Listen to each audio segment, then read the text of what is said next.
Let's start with the questions that people around the world have been waiting for you to answer. And for now, I'd just like a yes or no. Okay. Okay? This whole conversation, we have a lot of time, will be about the details. Yes or no, did you ever take banned substances to enhance your cycling performance? Yes. Yes or no, was one of those banned substances EPO? Yes. Did you ever blood dope or use blood transfusions to enhance your cycling performance? Yes. Did you ever use any other banned substances like testosterone, cortisone, or human growth hormone? Yes. Yes or no? In all 7 of your Tour de France victories, did you ever take banned substances or blood dope? Yes. In your opinion, was it humanly possible to win the Tour de France without doping 7 times in a row? Not in my opinion.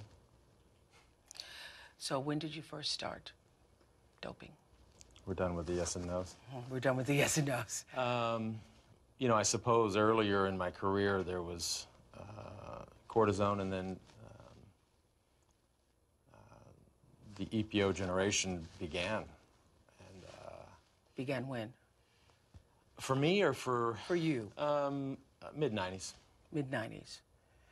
For 13 years, you didn't just deny it, you brazenly and defiantly denied everything you just admitted just now. So why now admit it? That's the best question.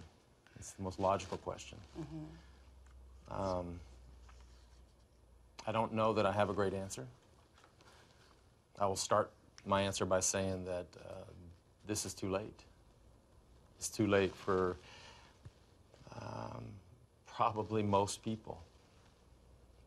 And that's my fault. You know, I view this situation as one big lie that I repeated a lot of times. And as you said, it wasn't as if I just said no and I moved off it. Right. You were defiant. Oh, yes. I You called other people liars. I understand that. And while I've lived through this process, especially the last 2 years, 1 year, 6 months, 3 months, I know the truth. The truth isn't what was out there. The truth isn't what I said. And now it's gone. This story was so perfect for so long. And I mean that, as I try to take myself out of the situation and I look at it. You overcome the disease.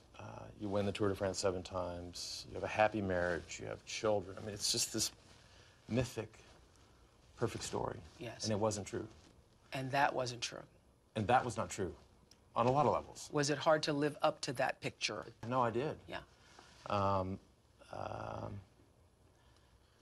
And you So know, that picture... and a lot of people did. Yeah. And listen, all the fault and all the blame here falls on me. But behind that picture and behind that story was momentum. And whether it's fans or whether it's the media or whether it just gets going. And I lost myself and all that. And I'm sure there would be other people that couldn't handle it, but I certainly couldn't handle it. And I was used to controlling everything in my life. You've been doing that forever. Yeah, especially when it comes to sport. But just the last thing I'll say is that now the story is so bad and so toxic. And a lot of it's true. You said to me earlier you don't think it was possible to win without doping. Not in that generation. And I'm not here to talk about others in that generation. It's been well documented. I didn't invent the culture, but I didn't try to stop the culture. And that's my mistake.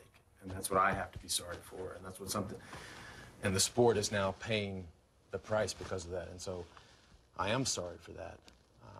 I don't think I didn't have access to anything else that nobody else did.